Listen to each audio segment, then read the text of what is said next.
The views expressed on the Nova Society are those of the panelists and guests and do not necessarily reflect the views or opinions of the Phoenix Research Institute or any institution which any panel member is associated. Reproduction or dissemination other than for the purpose of education or information without the express written permission of the Phoenix Research Institute or Nova Society Media is strictly prohibited. We'd like to welcome everyone back to the Nova Society, and today we retake up the topic of tariffs and the changing policy of the Trump administration, putting tariffs on and taking tariffs off. Is this a good idea? Is this a strategy? And what might be the impact long-term to the American economy? So let's listen in. All right, so Trump put a 25% tariff on Canada and on Mexico, 10% going over to China.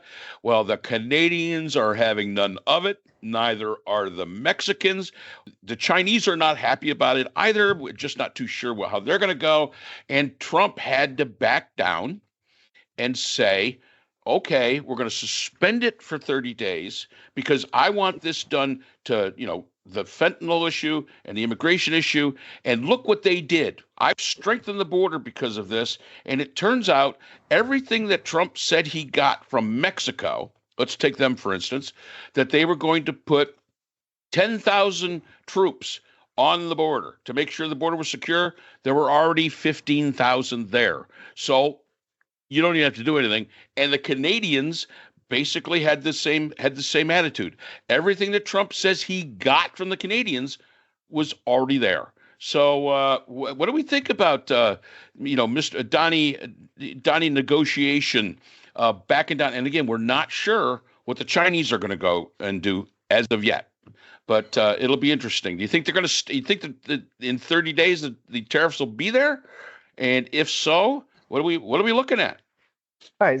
So again, we probably should start by talking about what a tariff is. Okay, a tariff is a tax on goods that are coming into the country, and the exporters who are sending the goods here do not pay that tax. Okay, the tax is collected by the customs agency here, by U.S. Customs, and it is paid by the people who are receiving the goods. Okay, so everybody should be real clear about that. There's no way to have an external revenue agency that goes out and collects taxes from other countries. If there would have been something like that, we would have had it a long time ago. But it doesn't exist, and it never will exist. So that the only thing that you can do is tax goods when they get to ports of call or airports or wherever they're coming in. And it can be used, like sanctions can be used to drive some specific goal. It probably shouldn't be used the way Trump wants it to be used, which is to replace the internal revenue service with an external revenue service. Okay. Now I'm just going back to what Trump said that he wanted to do. And he said tariffs are beautiful. Tariffs are the most beautiful word in the English language. We're going to tariff our way. And when we get all these tariffs, what we're going to end up having is no need for income taxes anymore.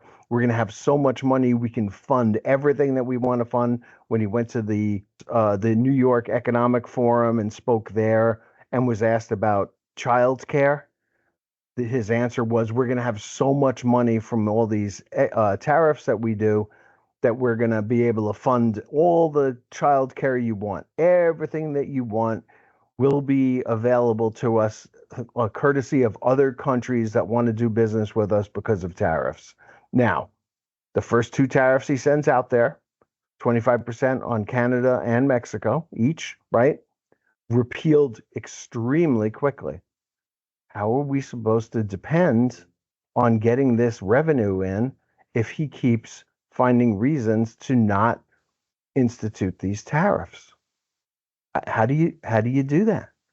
So we're obviously going to have to continue to pay our taxes, our income taxes here, to fund the U.S. government, because we can't rely on tariffs as a substitute. So that made me really, really sad when I saw that happened. And I did think it was a bit of a joke, as you point out, Mark, that they're already doing the things that they told Trump they would do. And Trump, apparently in his ignorance, walked away thinking that he just got the deal of a lifetime and came back and said, "Hey, I'm taking the tariffs down for a month. These people agreed to everything I asked them to do, and we're going to have a get this a fentanyl czar in Canada, where a whopping 43 pounds of fentanyl was captured on that border last year. So now they have a guy getting paid to be the fentanyl czar, which reminds me of an old Mad Magazine piece, and Mad Magazine is where I learned everything that I know. And in this particular bit in Mad Magazine, a very corrupt mayor of New York was being asked questions of the press about how many members of his family were members of his administration. And he pointed out that his mother was in charge of watching tsunamis that hit New York City. And the member of the press said, well, a tsunami has never hit New York City. And he said, don't thank me, thank mom. So we have a fentanyl czar now who's watching out for all that fentanyl coming over the northern border. Big just win. Like big win, just like the tsunamis not hitting New York.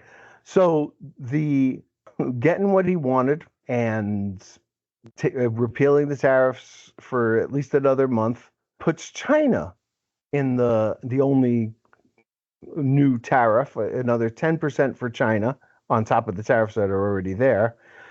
And one of the things that he did was he said, we're going to go after the de minimis tariffs. And what that means is that companies like Temi and Shine, that sell to US customers via Facebook or whatever, sell clothing and other items, those packages that come to you, and we got a couple. My daughter decided to buy some stuff from China. It arrived a little bit after Christmas, unfortunately, but everybody still really enjoyed getting the clothes to throw in the garbage. And these de minimis exemptions allow packages valued under $800 to be processed by the USPS without paying any customs or duties. Trump said, hey, we're going after those packages. He said that yesterday. By last night, the U.S. Postal Service announced that it was going to suspend those inbound packages that are coming, and because they can't figure out how to do this tax, I believe the latest is that they're not going to be putting a tariff on these de minimis goods coming over through the USPS. They're going to continue accepting all international inbound mail packages from China and Hong Kong Post, reversing its decision. So here we are again. The gang that couldn't shoot straight is shooting again, and they're missing everything in sight. They don't know what the hell they're doing. They don't have a plan. They had plenty of time to think about this, and they still don't know what they're doing. All we can do is try to be amused. And this has only been the first, month? Yeah. 2 weeks. 2 weeks, yeah. I think. Yeah. Well, I was kind of giving it a little bit more leeway there, Brooklyn, make it sound a little bit better than 2 weeks. But no, yeah, it's only been a month. Yeah, it's only been a month. What I found so fascinating about the tariffs, and of course, if they are supposed to bring in all this money, which obviously they won't. You're right, Scott. I mean, why would they be canceled? Because we, the American public, are supposed to benefit from these. And clearly, when the stock market went down the toilet, that's a very clear indicator that no one in the United States was going to benefit, except people who sold short on the market, I guess. And I was very interested to see how the Mexican government was the first to have the tariff waived for 1 month, and this after all the heavy breathing from Trump and the fire exhaling and all the smoke of the Mexican government is in league with the cartels, and the cartels are terrorist organizations, and it's this and it's that, and oh, so terrible, and all these immigrants, and it's in a national emergency, and all, and this and that, and oh, we've come to an agreement. The tariffs are waived. I mean, it like Mexico was the devil incarnate, and oh, we've come to an agreement. And now Canada is so untrustworthy and taking advantage. I mean, Canada is friendly and courteous generally, and polite, and among our strongest allies and whatnot. And oh, they've taken advantage of us, and oh, they're difficult, and oh, this and oh, that. And yet it took 2 phone calls with Trudeau after Trump had been playing golf and fooling around and ignoring Trudeau, who was trying to get in touch with him for, I think, several weeks. And then finally, the tariffs were also suspended for a month. And now, of course, Trump is talking about tariffs for the EU, tariffs for, I don't know, Taiwan, this and whatever. So he hasn't learned anything, which doesn't surprise me. And he didn't learn anything from the first time he put tariffs on, and the first time he was president, which doesn't surprise me either.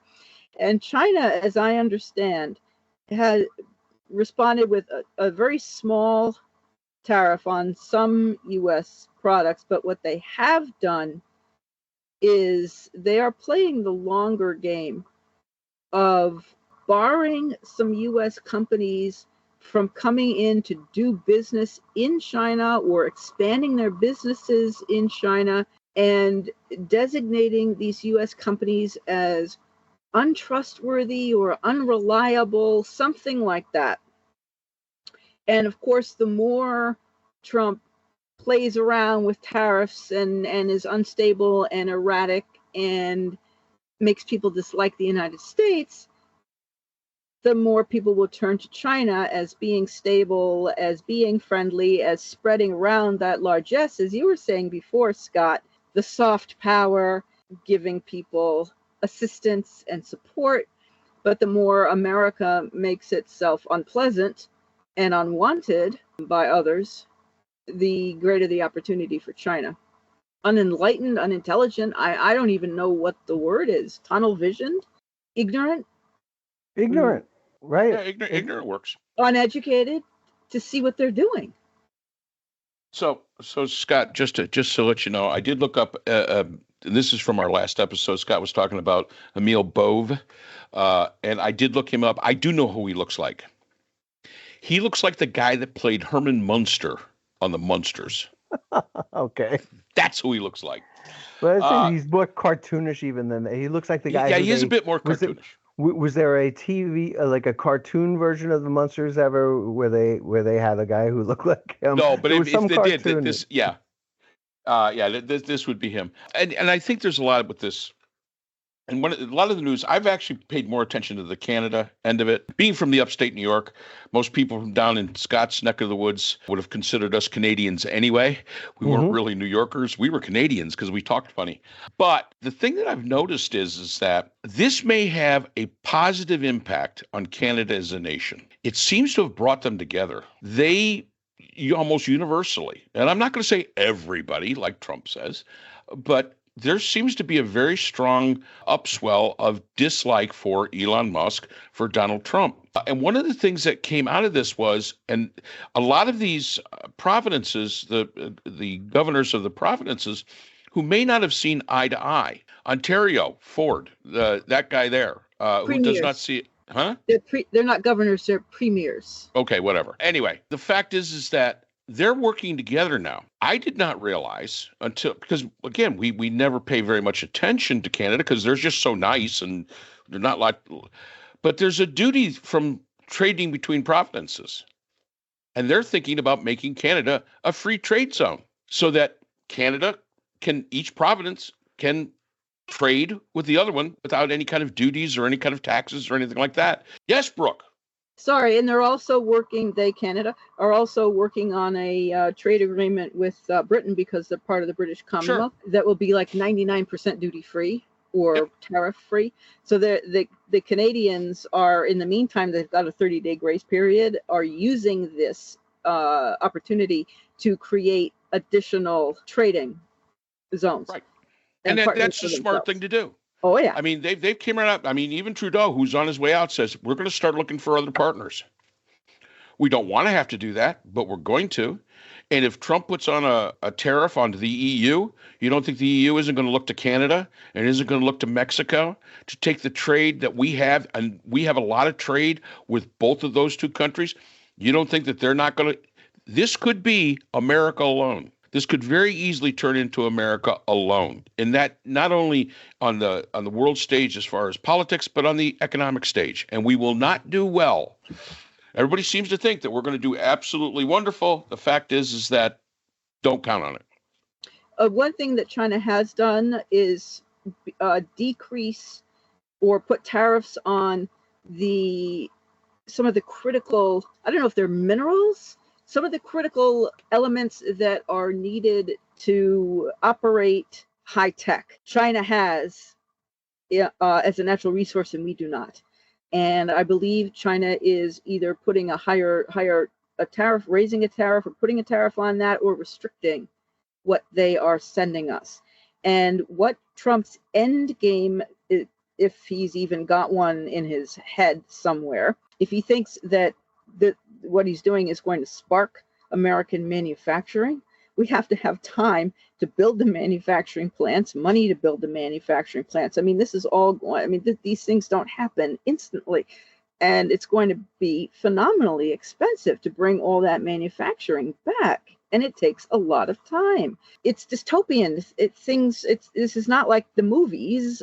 Things don't work this way, the way he imagined it. And in the meantime, Mexico, I imagine they can go around into international waters and trade with Canada without having to go through the United States, or trade through California, Washington, and Oregon that may become part of, I don't know, Canada, for instance, and create a little trade corridor there. I mean, what he's doing, it could conceivably devastate the United States. So I don't know what the end game is, unless it's he's talked about bringing back manufacturing to the United States.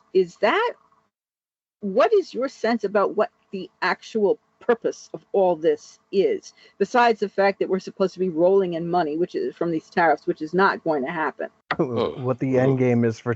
Look, I mean, he has said he tends to say a lot of stuff, obviously, right? And I think what he does is he says a lot of stuff, and a lot of times they're contradictory. And that way he gets to say, hey, I didn't say that, I said this, right? We saw that with January 6th, where he said, you got to fight for your country.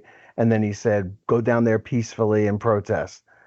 He gets to say whichever one works for the particular audience that he's addressing at the time. So again, he has said that tariffs are going to replace income tax, that the IRS will be replaced by the XRS or the ERS, and that we will get so much money from other countries paying tariffs that we will be able to fund everything that anybody ever wanted. Okay, so the reality check here is this. When he put tariffs on China the first time in 2000 and what year was that? Please help me out here, Mark. It was 2018, I believe it was. By 2019, farmers had lost their markets, which China was a big one for both hogs and soy and other U.S. products, produce, that were farm goods. The farmers lost their markets. China just went to Brazil and Australia to get what they needed. So our farmers lost their market. And to make up for it, Trump had to bail them out. And I don't remember what the bill was, but it was something like $28 billion of U.S. taxpayer money now went to farmers in the Midwest mostly, who were really hurt by these tariffs and the trade war that Trump, ultimately lost. And if you recall, there were even Chinese and Brazilian farms who got Trump's bailout money for the farmers because they did it so poorly. They vetted it so poorly that they didn't realize that one of the largest producers of pork in America is actually a Brazilian company. And so the Brazilians were selling their own hogs to China, plus they were getting a US government subsidy to make up for the lost business that they got in the American part of their business. How crazy is that? Yeah. Okay. So could I just, I want to continue with a thought about what this might mean for Canada. For decades, Canada has been the largest provider of oil to the United States of America. I don't remember what the number of barrels are off the top of my head, but they sell us a lot of oil. And in 2006, 2007, there was a plan for the Canadian oil industry to run a pipeline from Alberta to the Pacific coast of Canada to ship oil to China. The company that was building the pipeline, TC Energy, was in fact a partially owned Chinese company. The Native American tribes that lived, or Native Canadian tribes that lived in between Alberta and the West Coast, protested that they were trampling over their land. So another route was sought to send a pipeline, and that was the Keystone XL pipeline. There was already a Keystone pipeline that brought tar sands down from Alberta to parts of the U.S., refineries in the U.S. and the Midwest. But this was going to be a new one that sent oil down from Alberta to Cushing, Oklahoma, where it would be refined, and then piped down to the Gulf Coast, where it would be shipped, put on tankers, and shipped to China. Okay, that was killed by the Obama administration. It's been a big political wedge ever since. No matter how many times you point out that this is not U.S. oil that we're talking about, but Canadian oil, and Canada is a whole different country than the U.S. It really doesn't seem to matter to the MAGA people or even rank and file Republicans. All they see is that we killed the pipeline. In fact, I've talked to people who actually believed it was the only pipeline that was ever going to be built between in America to transport oil, which is crazy, right? Because there are thousands of them. Now, all these years later, they gave up on the XL pipeline, but they built a pipeline that goes from the middle of Canada to the Pacific coast. Okay. And every day there is a pipeline called the Canada's Trans Mountain Pipeline that fills up tankers loaded with this oil sands crude, right? And ships it over to China and Japan and South Korea. And the thought is that because of the tariffs that Trump has proposed, that they would expand this pipeline and continue selling more of their oil to China and Japan and South Korea and less of it to the United States. So this pipeline is basically a game changer. And Trump needs to understand this, but I'm sure he won't, is that they're so angry and so distrustful of us right now, right? That they're actually talking about renewing the Northern Gateway, which was the original idea to haul Alberta oil over to the Pacific. That was defeated by the native tribes because it's now an emergency. They can overrule the native tribes and they can send 1 million barrels of oil a day from Alberta and Saskatchewan to refineries and then a shipping terminus over in Canada, in the Pacific Canada. And they can send that oil to other customers, not us. And that's something that we really need to keep a good eye on because we rely on Canadian oil here. We have our own oil, we drill our own oil, but we do not refine it. We ship it to the coasts and we send it out to other countries where they have refineries capable of refining US crude. We do not use US crude for gasoline here in this country. And people need to understand the implications of this because it is going to hike gas prices at the pump by a lot of money because now now we're competing with China, Japan, and South Korea for Canadian oil. Yeah, yeah. I hadn't realized that it's First Nations, the First Nations in Canada. I hadn't realized that with the emergency order now, that the First Nations objections can be overruled. That's very interesting, and I can understand that the Canadians are furious because there is no reason. I mean, the Trump's rationale keeps changing, and of course, if a person satisfies one aspect, there's always going to be another. That's a major issue with him because he's mentally ill. There will be no satisfaction ever. He's a bottomless pit. I think that he may try again. You marked part of the question was, will Trump try to put tariffs back on? I think he might.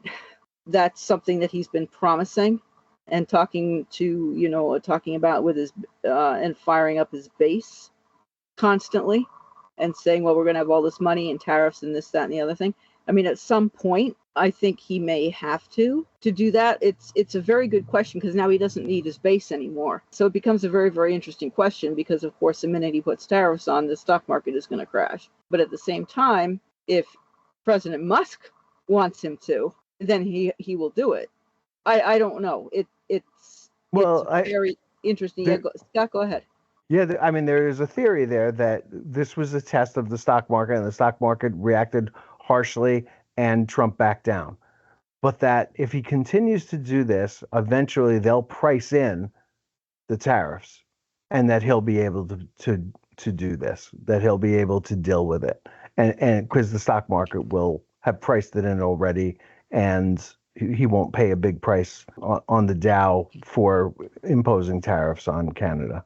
Oh, interesting. Do you think then that he would put them back on at 25% for both Canada and Mexico? Yeah, I mean, I think he didn't get away with it this time. Forget about the deal. That's all bogus. Everybody here on this call, certainly most of you people out there listening, understand that this is just, garbage talk. This is just trash talk by Trump. That this was the stock market. The reaction of the stock market was the thing that made him back down, not deals for, troops or whatever on both sides of the border. But if the stock market begins to assimilate this information and price it into the market, eventually I think he'll be able to levy tariffs on other countries. How long might something like that take? Yeah, that's a great question. How many times do you have to get burned before you realize, hey, I'm going to get burned and, I'm just going to deal with it this time? I don't know. Are there any forecasts from any major economists, people? So Mohammed Al-Arian was the one who brought this idea up, read it on one of his newsletters. And the idea is that, eventually they price it in and he gets to move forward, but it's going to take a few times before that happens. I don't know how long that is. I don't think anybody knows. No, and I think the reason we don't know is because there's no consistency here. At the beginning of this, we were talking about how really much of a shit show this has been, and the fact is that until it gets stabilized, if it's going to stabilize, and there's no indication right now that it's going to. There was news reporting that a lot of corporations had now war rooms where they were they brought in their smartest people to how are we going to deal with these tariffs. So tariffs go on, and then a day later, tariffs go off. Well, they're going to supposedly come back in 30 days, but we don't know that. And they may come back in 30 days, and then they may go off in 32 days.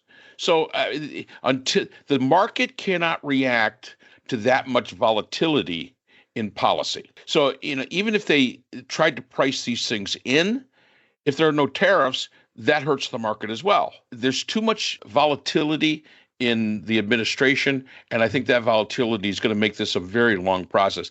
I agree with Scott. I would not be able to give it a forecast, but if things are as they stay or as they are and as they've been in just the first 2 weeks, this could be not decided for another year. I mean, let's face it. As long as they keep going back and forth and being inconsistent. The one thing the market does not like is inconsistency. It likes things to be nice and smooth and steady. Yeah. Because the market reacts to emotion. Mm-hmm. Not logic, not numbers a lot of times, but a lot of times just emotion.